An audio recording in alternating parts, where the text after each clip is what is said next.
Good evening, everybody. A very warm welcome to the Edinburgh International Book Festival and to this very special event, the Frederick Hood Memorial Lecture. This event celebrates an exceptional individual, Frederick Hood, who died in an avalanche, aged 28. Fred's talents and interests were many. He revelled in academia. He was active in the arts and in debating. He was a founding producer of the Underbelly at the Fringe, and he produced and appeared in a number of Fringe shows. He also had embarked on a successful career in investment management. Fred's enthusiasm was infectious, and his ability to share his knowledge and inspire others remarkable.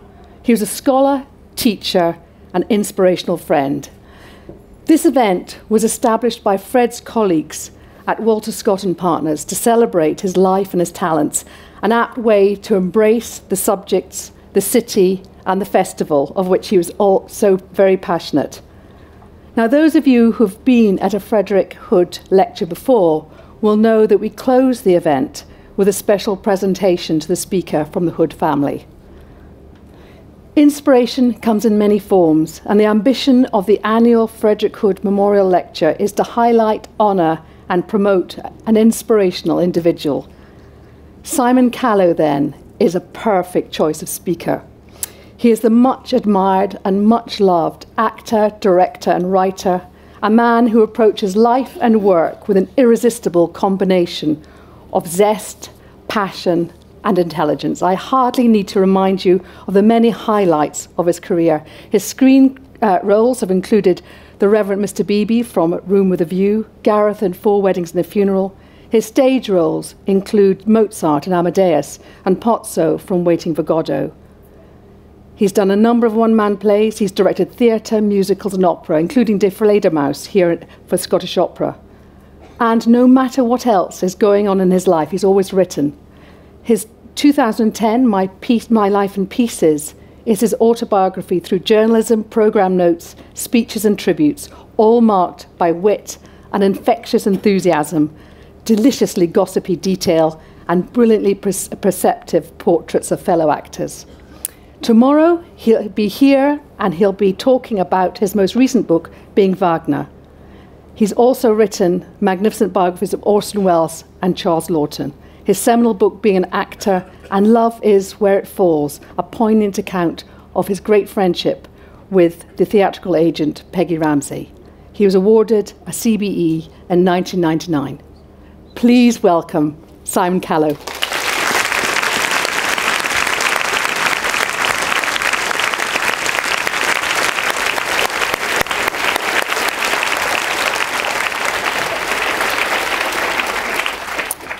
Simon, welcome back to Edinburgh. Thank you. I'm always thrilled to be here, as you know. It's where your theatrical career started, did it not? Yes. The whole thing kicked off here in 73, and I was just saying to my friend Bill Patterson, whom I know many of you will know, a wonderful Scots actor who I'm making a television series with at the moment. I was saying to him that whenever I come to this city, like a kind of an electric shock, I remember the moment of emerging from Waverley Station and looking up the Mound and up beyond to the castle, as the whole astonishing city is spread out in front of you, and thinking then, which I think now, that it's one of the absolutely greatest cities in the world, and it's one of those cities that's not just a centre, which any city has to be, but an epicentre, because wherever you look, there's something extraordinary around you, if not the hills beyond and down to the seaside and all the rest of it. But above all, strangely, considering what its tradition has been, it's an intensely theatrical city. That view, that is electrifying. You just long, and I didn't know it, but I was looking at that moment at the very space in which I would make my debut, because the Assembly Hall is right there in the middle of that wonderful grouping of buildings, and it was there that I first stood on the stage of any stage for money. and I was very grateful for that. The fact that I was in fact appearing as the front end of a horse, neither here nor there to me. And after all, that horse was a very posh horse, because it was in Büchner's play Wojciech, and no mere pantomime, but nonetheless. That's where, well, actually, it's not strictly true, because I really made my debut in that theatre, or that hall, with Calvin, not Calvin, Knox, peering angrily at all the theatre goers, clearly disapproving of them. But I actually did make my debut, proper debut, in the Three Estates. The revival, the first revival of Tyrone Guthrie's great, not his production, but the play that Tyrone Guthrie produced at the Edinburgh Festival for the first time, great pageant of a play. And I was working with the Young Lyceum Company, and some of us had speaking roles, but some of us didn't. Some of us were just sprawled out on the steps, and I was one of those who sprawled out on the steps, forming a sort of a human soundtrack to the event, basically crying out "aye" or "no" as appropriate. So those actually were the very first words that emerged from my mouth as a paid actor. Was "aye" and "no." So, and I've come back endless. I came back almost immediately afterwards. I went away. I did a little season in Rep in Lincoln, and then I came back and joined the Young Lyceum Company, and I did 3 plays with them and toured the whole of Scotland with the Fantastics, that wonderful little pocket musical. And that was all of this was my introduction to Scotland. I'd never been to Scotland before 73, and here I was playing. Eventually, the tour took us as far as Wick, and to all points in between. I've acted in the Pavilion, Largs. I've covered the waterfront as far as Scottish theatre is concerned, and adored it. Adored this country, adore its people, adore this city. Although I'm, of course, much in love with Glasgow, because who could not be?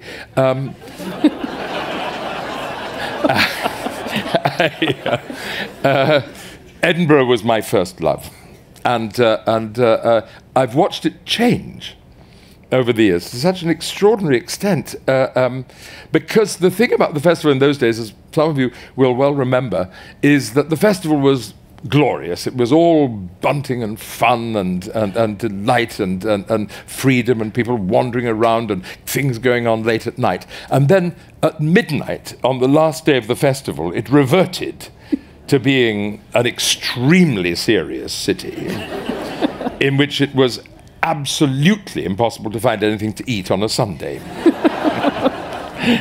It's not like that anymore. No.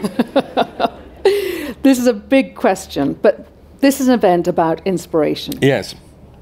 Who, what would you single out as having inspired you during your life?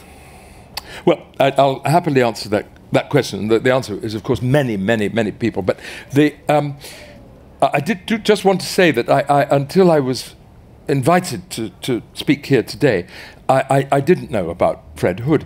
And when I found out about him, who he was, the kind of man that he was, what he did, how he did it, his manner of being in the world, I thought, well, Fred Hood's the kind of man that absolutely would have inspired me, because I should have thought the word that summed up his whole life, from everything that I've heard and read, is fearless.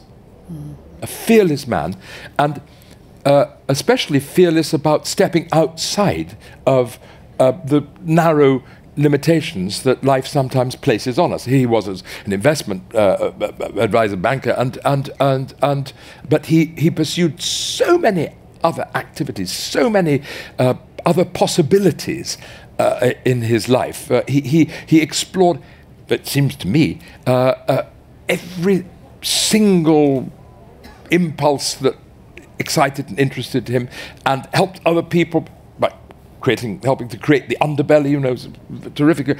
Acted, wrote plays, was a brilliant scholar, and clearly lived life utterly and fully. And if there's one thing that I've carried with me all through my life, And I think it was very much imparted to me by my mother, with whom I had a difficult relationship all through my life. But my mother, and she, you know, she was a single parent of an only child, so that was difficult, that we weren't exactly very compatible.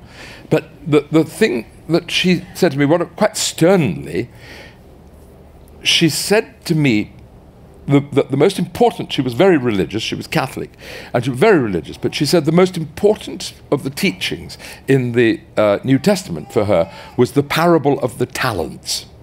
And she said that if you have a talent, if you've been lucky enough, if God's given you a talent of any sort, and not everybody has been given such a talent, then it is absolutely incumbent on you to explore it and develop it to its absolute maximum.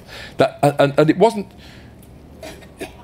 about whether it was something you wanted to do or whether it interested you, whether it fascinated you. It was about the fact that you had been given this thing. Not everybody has. You better make the best use of it. And I feel that very strongly. I don't know what was going on in Fred Hood's mind, but it's clear that he did do that. He felt that, you know, everything should be explored and fulfilled. I mean, God knows, and one obviously, as you get older, one thinks this more and more, but life is very short. And that's one really, the great obligation in life is to have lived, more than anything else, I think. And clearly that was something that Fred Hood felt very, very deeply. So, you know, he's as it were, a belated inspiration of mine.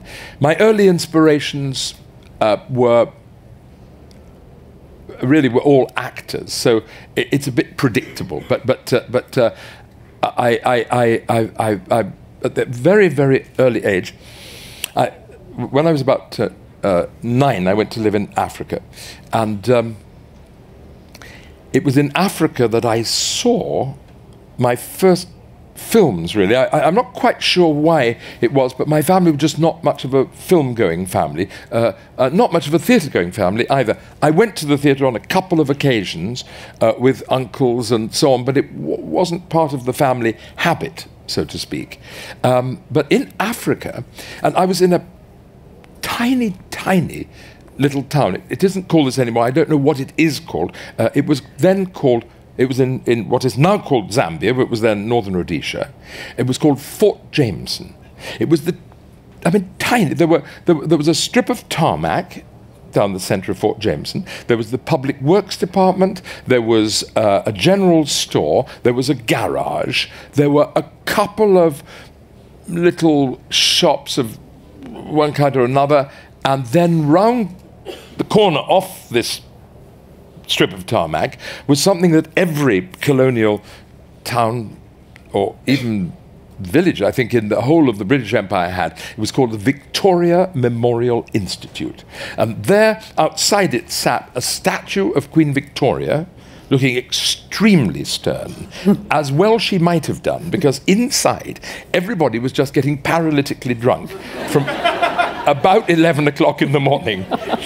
And I especially remember old gentlemen sitting there whose noses grew as you watched them drink. Huge, red, bulging proboscis. And as they told you terrible things like, never go out without a hat on, sonny, or you'll go mad immediately. Frightening old men, and or I just heard of a baby who was left on a veranda the other day. She was eaten by Matabele ants. Anyway, inside and beyond the bar, and of course we went as children, alas, drinking. They would show films, and the projectionist had a fairly faltering grasp of his trade. And he was particularly, well, I was going to say particularly casual, I might say perhaps particularly innovative about the way he showed the films, because he often showed the reels out of sequence. So it was quite avant-garde. You'd sit there thinking, what? This means it's completely incomprehensible, this film. But anyway, despite this projectionist sabotage of the events, I saw my first films. And among the films that I saw were Richard III, with Laurence Olivier, and The Hunchback of Notre Dame with Charles Lawton.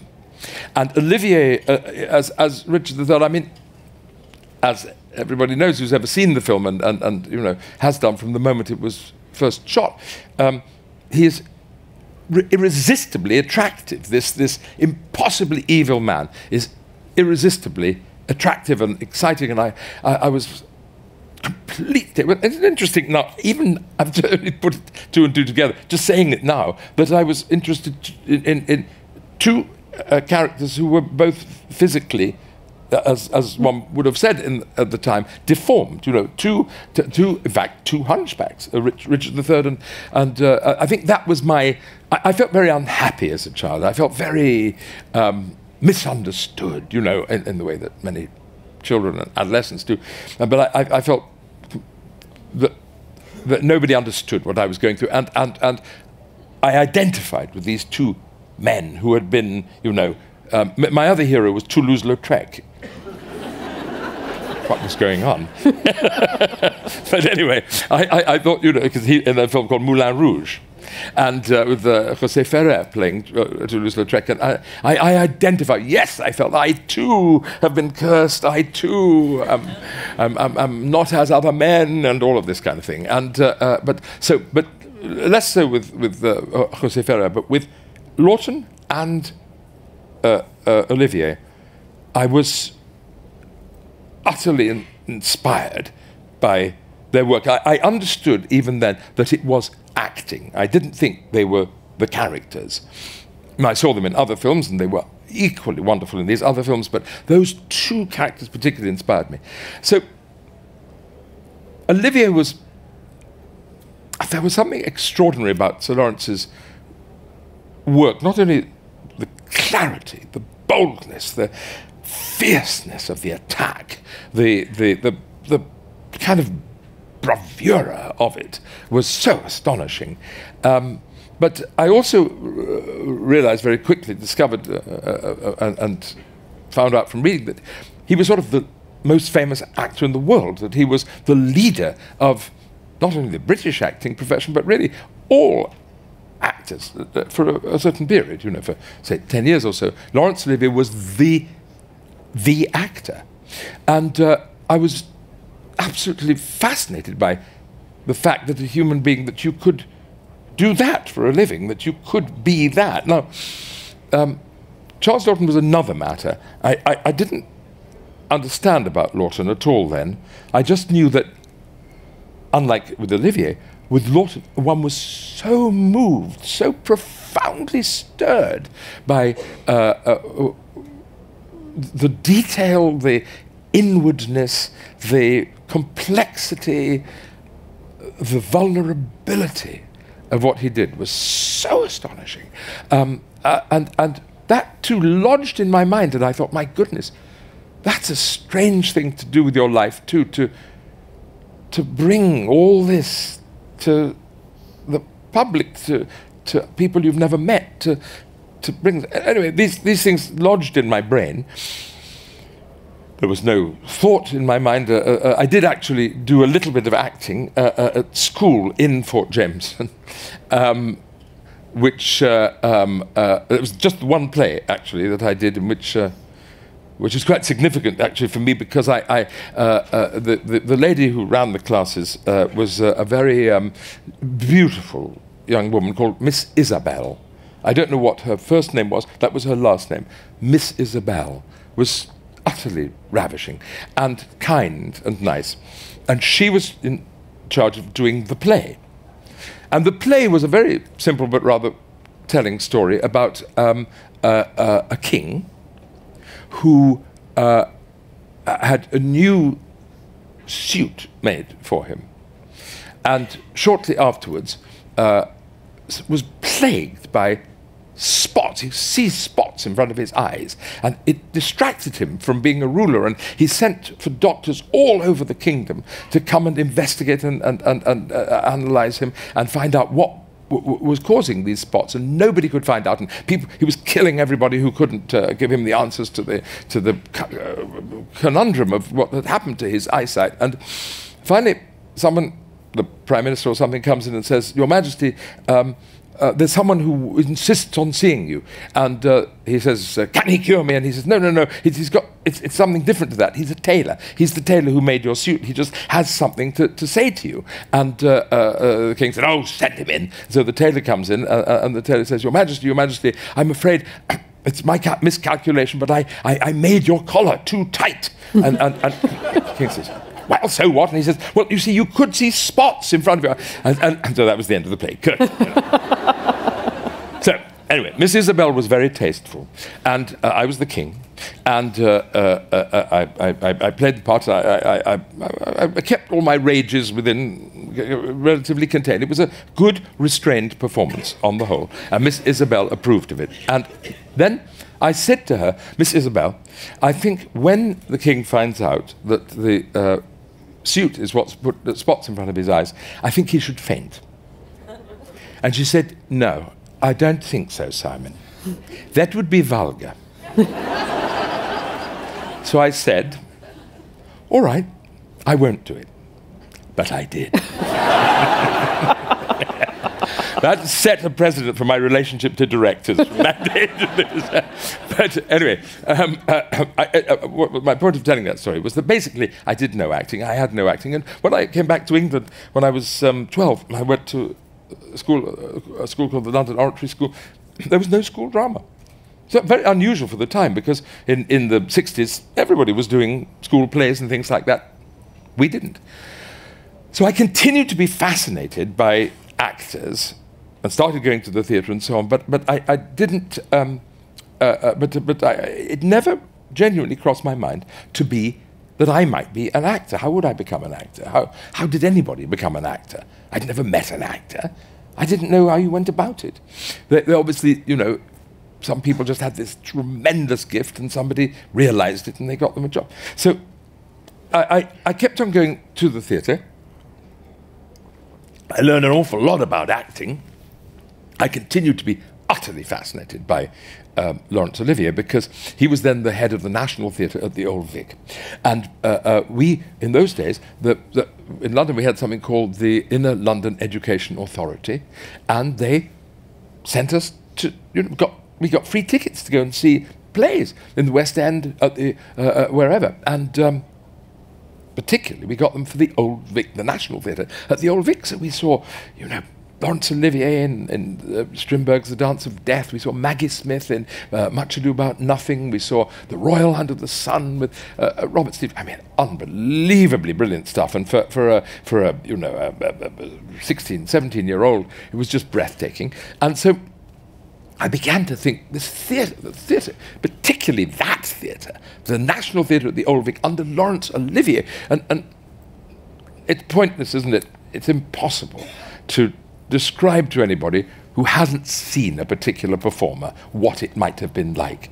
But to see Laurence Olivier on the stage of that relatively small theatre, the Old Vic then held about 800 people, and it's not a huge stage, to see that man prowling around as Othello, or as Edgar in The Dance of Death, or Shylock, with this electric energy, extraordinary physical dynamism, seemed to me to be a massive, huge man with this voice made of trumpets and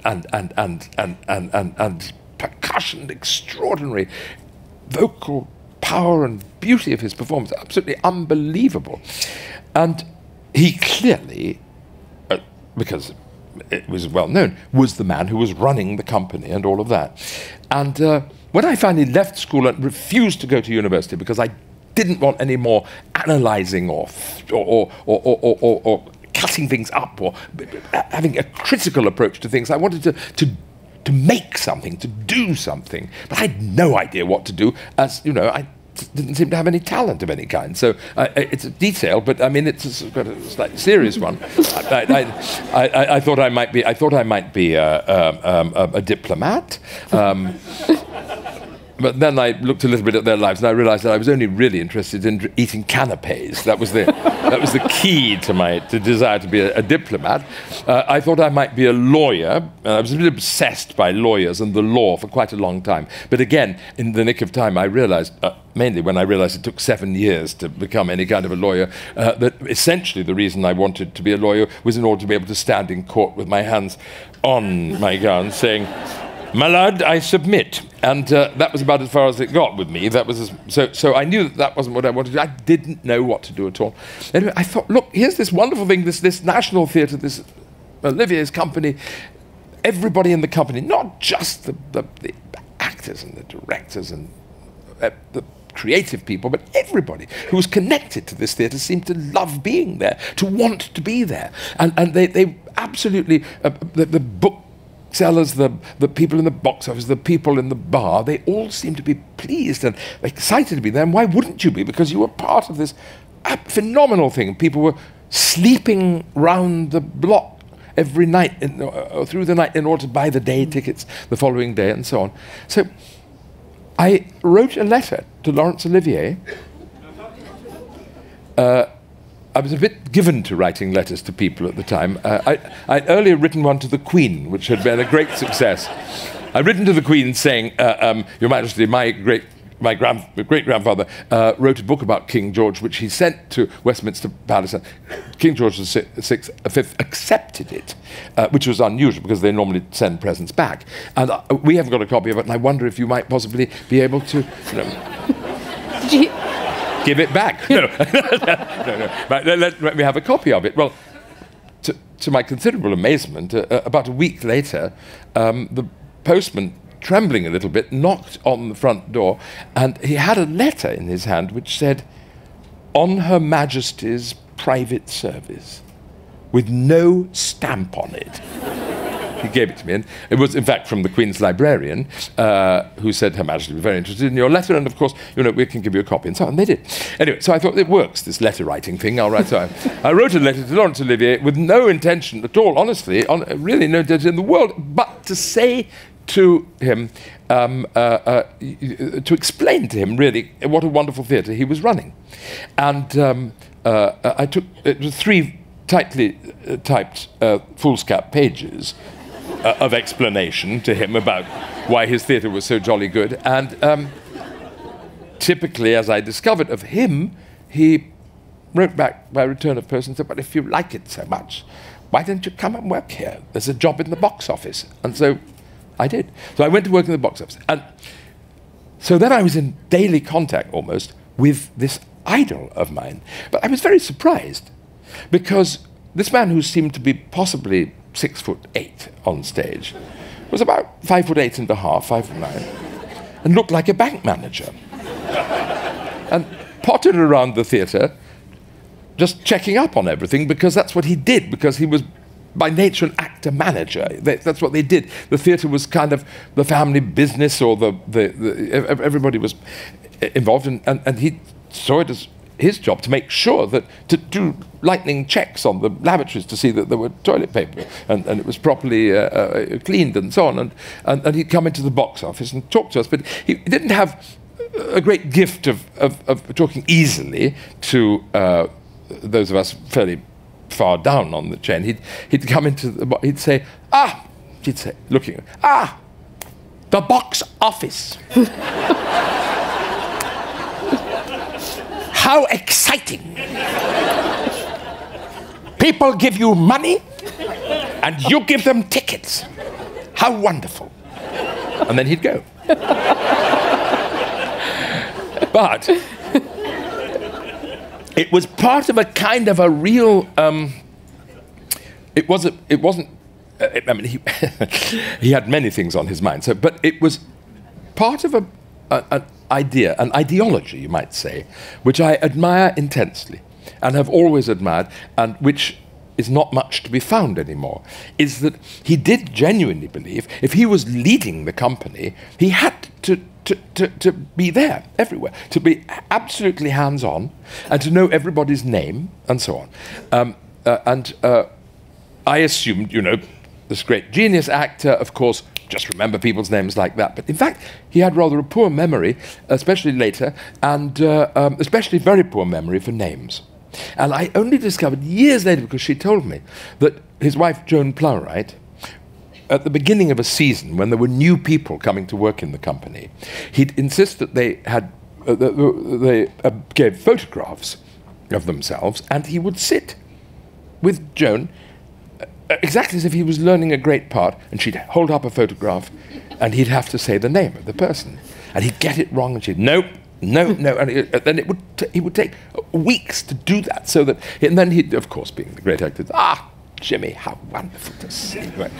But he really made that effort in the canteen, and he brilliantly determined that a theatre marches on its stomach, you know, and he hired a rather good cook and converted not 3 rooms which had been used for keeping electrical supplies in at the Old Vic into a little canteen, and made sure that the prices were very low, so that everybody came. The food was wonderful, the prices were low, everybody came. So the people from the box office came, the people from the stage management came, the actors, all of them came, the directors, you know, and you'd walk into that little canteen, and there were Maggie Smith and Jonathan Miller and John Gielgud and Tyrone Guthrie, and all just sitting there, sitting at the table, kind of hugger-mugger, because there was no special place for anybody at all. And Sir Lawrence would come and sit, and he'd make a point of sitting with the ushers or whatever. And once again, the conversation was not inspired. He'd never quite sure what to say, but he was there, and he was in touch with absolutely everybody. And of course, it's very unusual nowadays to have an actor, not actually slightly less unusual than it was, but to have an actor running a company is unusual nowadays, but it means that you led it from the front.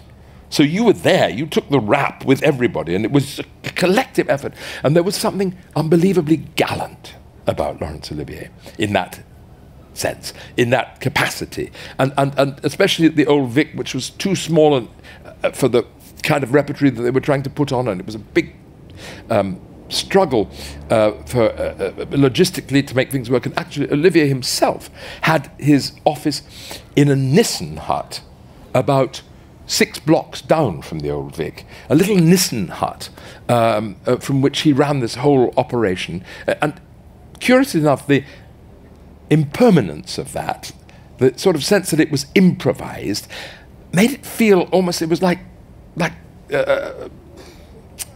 the wartime or something, that it was, you know, everybody was making sacrifices, nobody had any real creature comforts at all. They just got on with this terribly important job of putting on these stories, telling these stories to the public, these great stories, and commissioning new stories and whatever.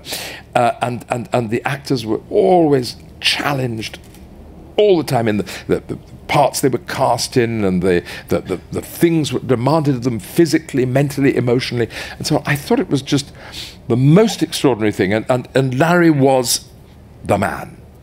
And it sort of killed him, really. It just was too much. It was impossible. And in the time that I was there, he fell ill with all sorts of various conditions, a terrible condition of the cheek muscles, and where he could hardly move his face, cancer which he overcame, and he had to be away for about a month. It was a terrible month, and finally he magnificently and heroically, and things were a little bit falling apart because there had been a couple of not such good seasons, and finally Kenneth Tynan, who was the literary manager, said, "We just need a huge success, Larry, and you're the only person that can really provide it, and we think you should do Eugene O'Neill's play Long Day's Journey into Night." And it's 4.5 hours long, you know, and it's a huge, titanic role for the actor. And he was sort of barely out of hospital when he agreed to do it. And he did it, and I was there at the first night, and it's still to me, one of the most overwhelming things I ever saw, because this man rallied himself completely. He knew the company's, sorry, I'm very emotional about this, but the company's life was at stake, and also his reputation, everybody's reputation, the whole idea of the National Theatre was somehow at stake, and he'd pulled it off on a massive scale. And that sort of courage, I mean, I know it sounds very, people like to use words like lovey and so on about these things, but courage comes in every sphere, you know. It isn't just on the battlefield. It isn't just in the operating theatre. It can be everywhere. And his courage and his sense of responsibility was the thing that I think inspired me there so much. It was just utterly, utterly extraordinary.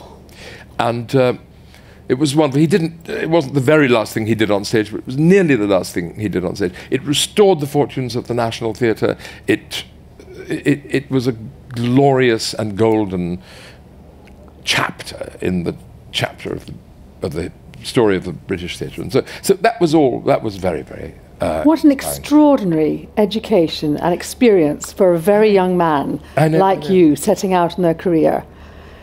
And from selling the tickets, you then eventually became an actor. I became an actor. I did. But I must just say, to talk about my other hero, Lawton, that Lawton was entirely diametrically different from Olivier, as a man, as an actor, and as an inspiration, because he too was a great, great inspiration. He was a great teacher of acting, and he was, well, more important even than that, and this is a different kind of heroism, a different kind of inspiration. Lawton, as everybody knows, as the world knows, anybody who knows anything about Charles Lawton knows that he, you know, thought of himself as extremely ugly. He was extremely uncomfortable with his homosexuality. He didn't really know how to deal with it. He was frightened of letting anybody know. Of course, it would have been death to him as an actor in that period. So he was furtive in some ways. He was hiding from, you know, the public gaze in that sense, and even perhaps hiding from himself. It was a mess of a psyche in many, many kinds of ways.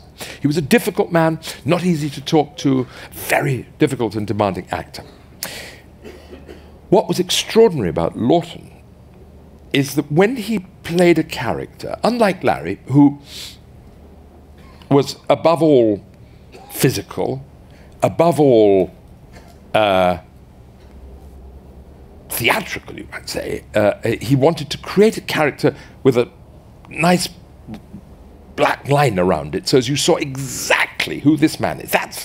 I know that kind of man, I've seen him before, fantastic. And then Larry would perform that man with fantastic extrovert brilliance, and not incapable at all of tragic moments of great emotional intensity, not at all.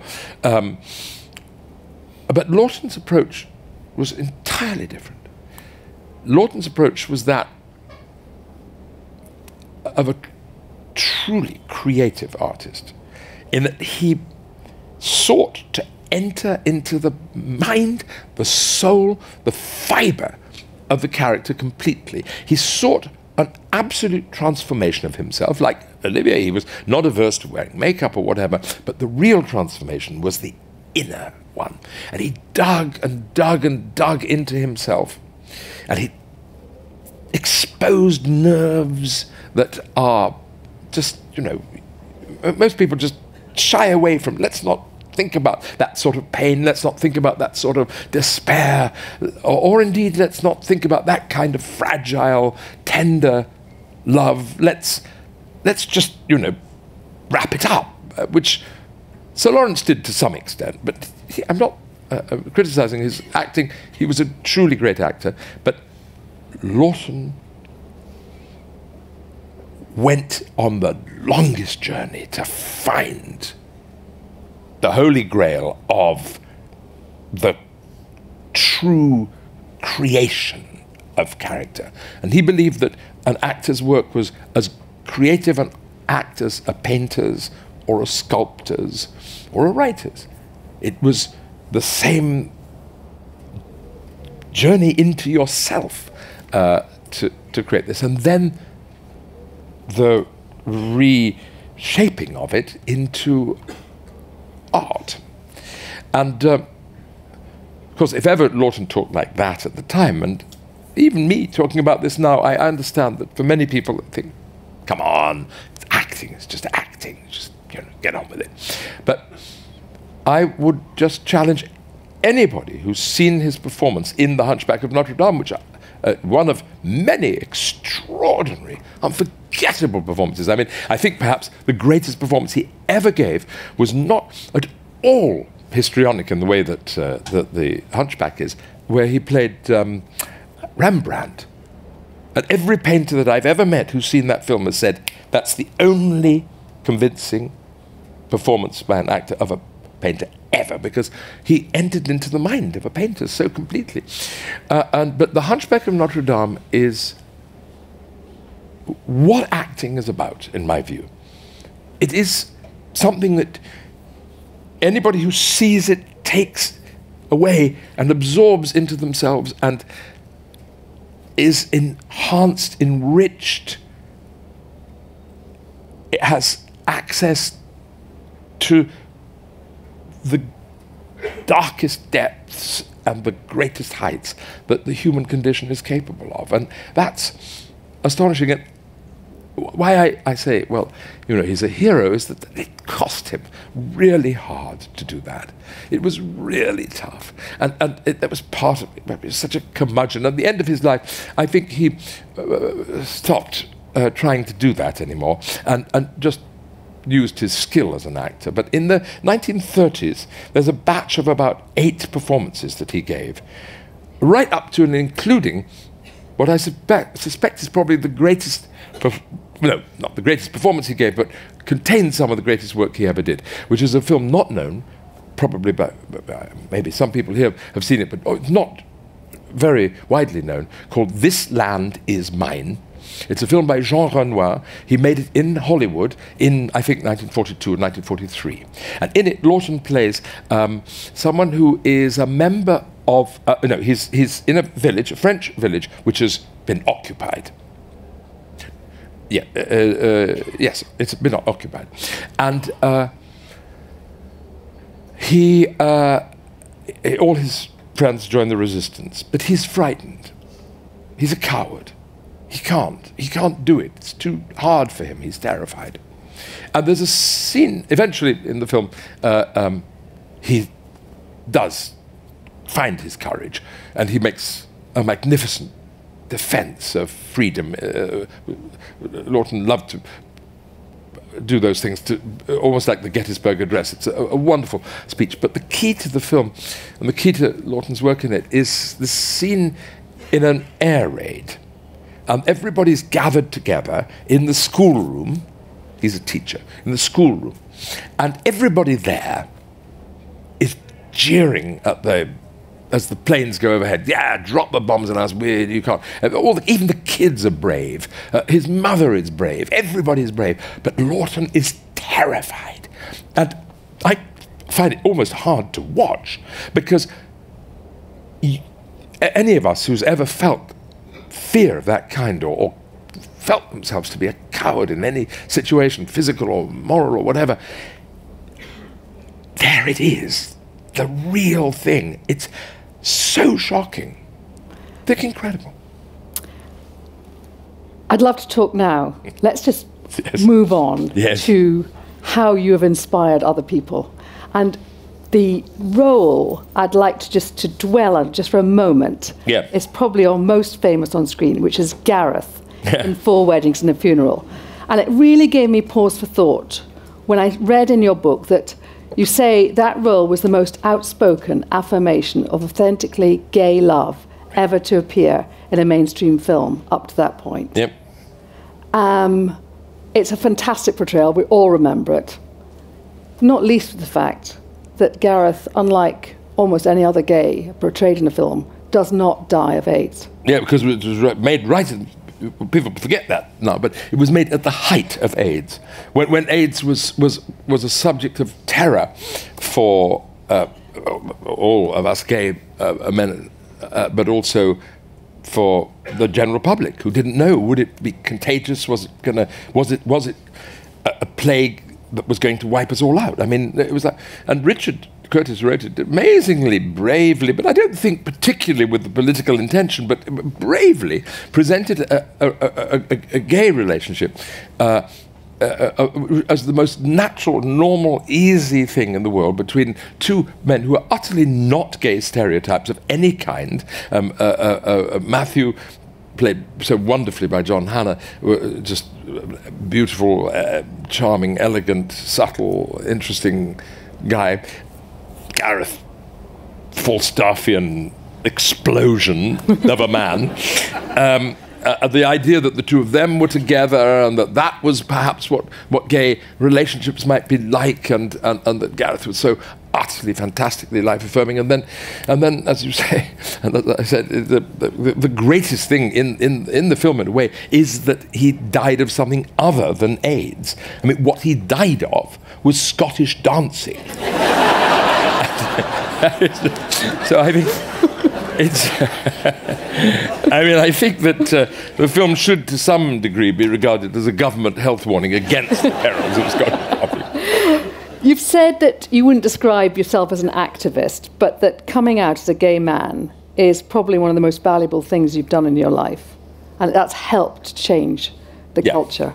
It wasn't easy to come out, was it, for you? Well, I don't know, because I'm such a terrible liar, and I'm such a I find it very hard to keep anything secret. There was never going to be any way that I was going to not admit to being gay, you know. So, and I did regard it. I wasn't exactly, you know, evangelical about it, but I did think that that if you can't say who you are, if you can't just simply and in a completely non-aggressive way just think, well, this is who I am, this is which way my affections tend, then you're going to be living a half-life which will be destructive to you and ultimately probably destructive to other human beings. We have so much evidence of all of that. Anyway, the thing is, I'd gone to work in the theatre, and the theatre, of course, was a sphere in which homosexuality was completely accepted. I mean, maybe there were a few exceptions to that, but essentially it was easy.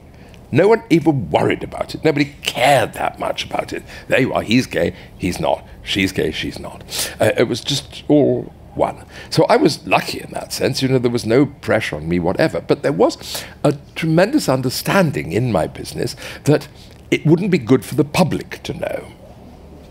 So the press officers of all the theatres were tremendously busy trying to persuade everyone not to talk about their private lives, and hence all the actors. So hence all these terrible interviews with people whom I think the public fully understood were gay, but who pretended to not have found the right girl or to have been, you know, unlucky so far, and all this, who were leading rampageous sex lives, pretending to be strange monk-like figures.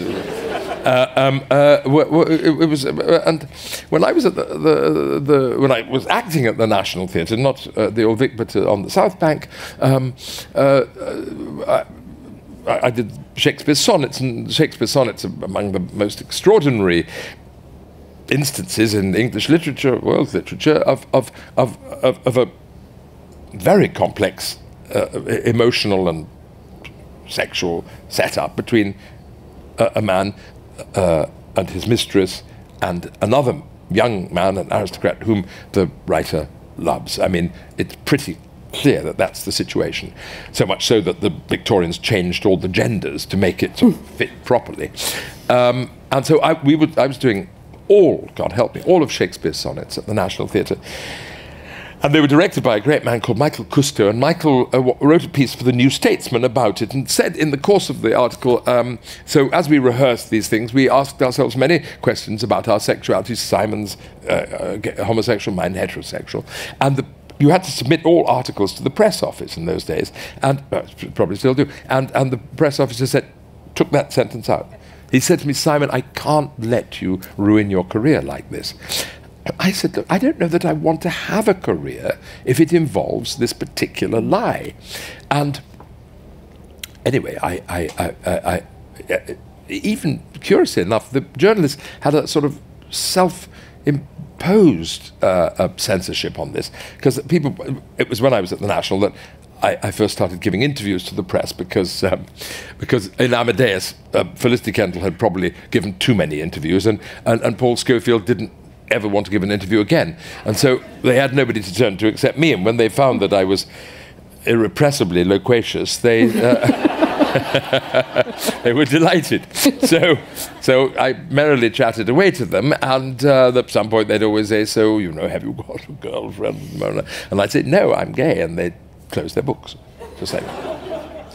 Or the one vivacious journalist from the Daily Mail who said she thought she was really throwing a hand grenade into the room. She said, so I understand you're bisexual.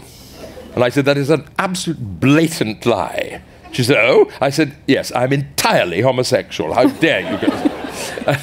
So, that wasn't printed. Nothing was ever printed. They just wouldn't do it because, and I realized that this was a characteristic of the press, that they wanted to find me out. They didn't want me to tell them.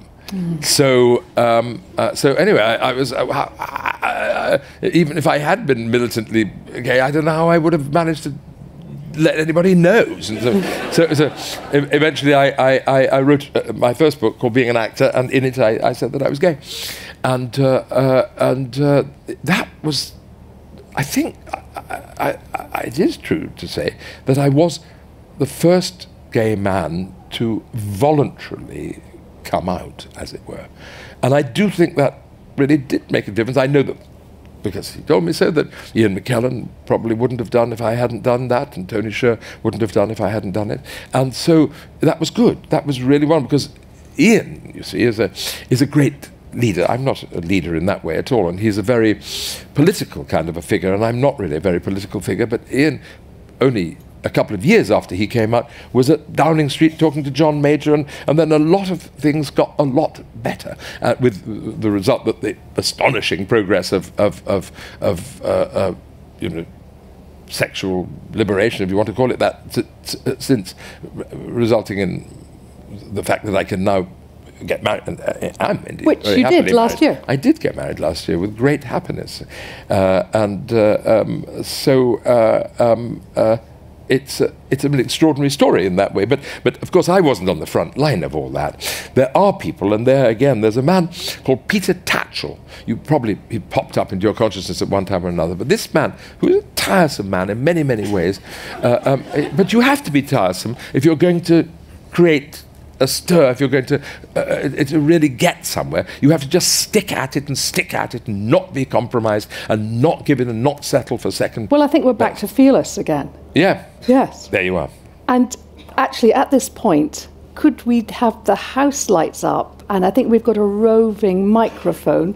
And I'm afraid we don't have time for questions, but I did want to invite somebody up onto the stage who is Stephen Hood, who is Frederick Hood's father. Where are you? Here we are.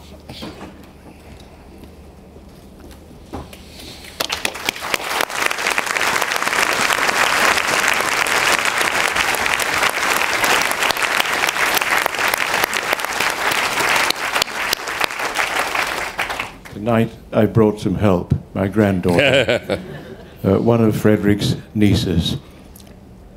I think, Jenny, that everybody in this room must be glad that it's not he or she that's been invited up here after listening to Simon Callow this evening.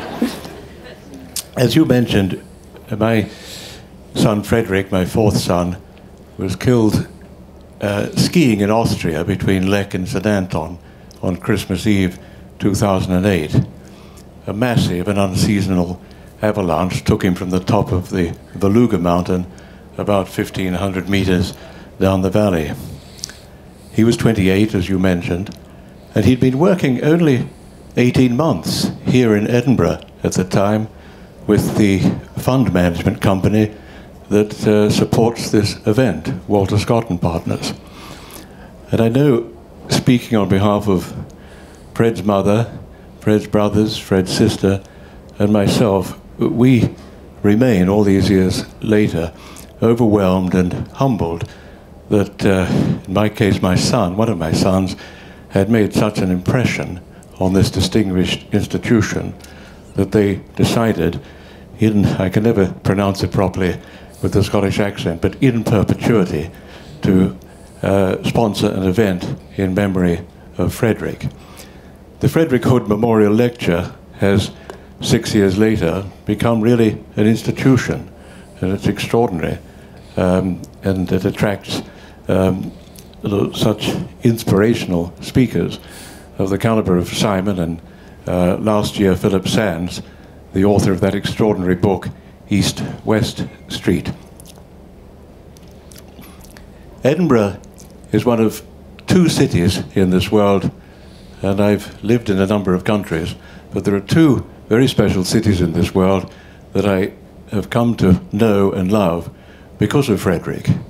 From the ages of about 16 to 22, Fred was here at the Fringe every year, acting in a group that had its origins in the drama department at Eton.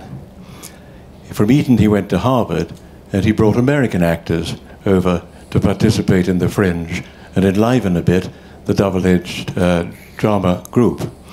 I came, I think, during that period, I only missed 1 year coming to Edinburgh to see Frederik and to get to know this city. The other city, a very special place, is Bologna.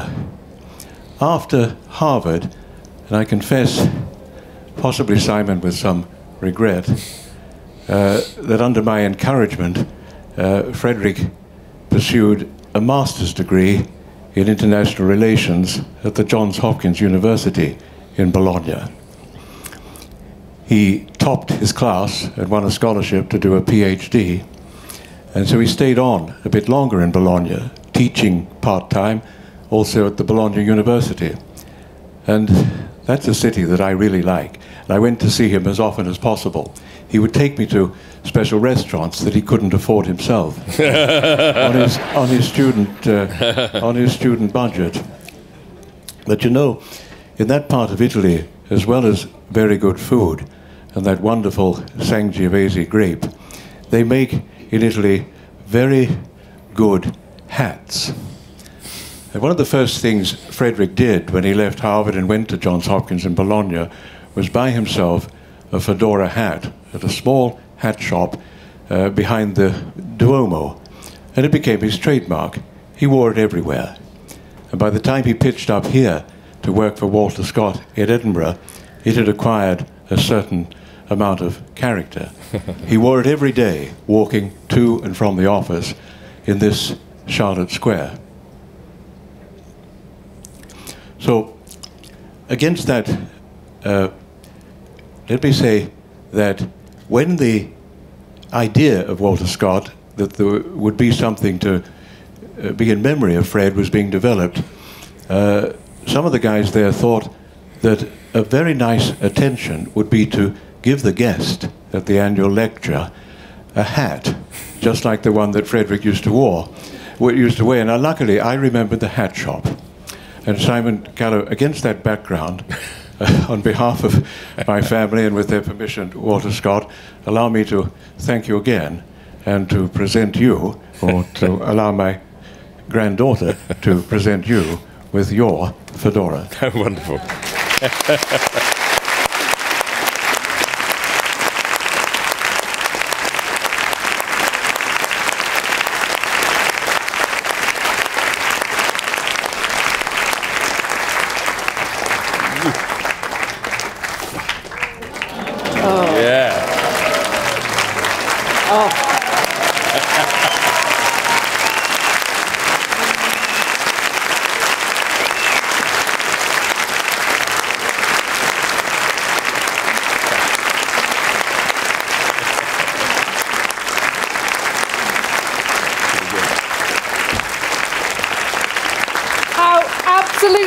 Splendid. What a fine way to end this extraordinary, and I can say inspirational hour with you, Simon Callow. Thank you so much. Simon will not be signing books today, but he will tomorrow. Please come and join him again then. But let's just give a final rousing round of applause for this extraordinary man.